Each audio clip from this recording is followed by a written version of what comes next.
நானும் அண்ணனும் விளையாட்டு வரவேன். போய் விளையாட்டு வாங்கப்பா. ஆனா வெயில் அதிகமா இருக்கு, நிழல பார்த்து விளையாடுங்க. 2 பேருக்கும் ஜூஸ் வச்சிருக்கேன்னு சொன்னீங்க. அக்கா டாய்ஸ் பார்க்கணும்.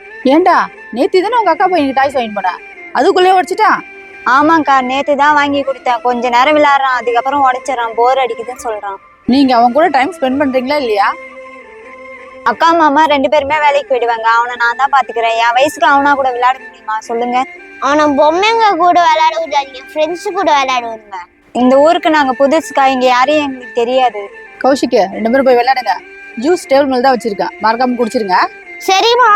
இதே பிரச்சனை தாண்டா எங்க வீட்லயும் நடந்தது. நானும் சாஃப்ட்வேர்ல தான் வேலை செஞ்சுட்டு இருந்தேன். என் பெரிய பிள்ளைக்கு 6 வயசு இருக்கும். அப்பெல்லாம் அவன் ஃபோன் தான் யூஸ் பண்ணிட்டு இருப்பான். ஏன்பா நீ ஃபோனே யூஸ் பண்ணிட்டு இருக்கேன்னு கேட்பான். நான் யாரு கூட விளையாடுறதுன்னு கேட்பான். அப்பதான் என் மண்டையில ஓங்கி அடிச்ச மாதிரி இருந்தது. அதுக்கப்புறம் தான் கௌஷிக்கும் பிறந்தா. நான் பிசினஸ்க்கு வர்ற காரணமும் அதுதான்.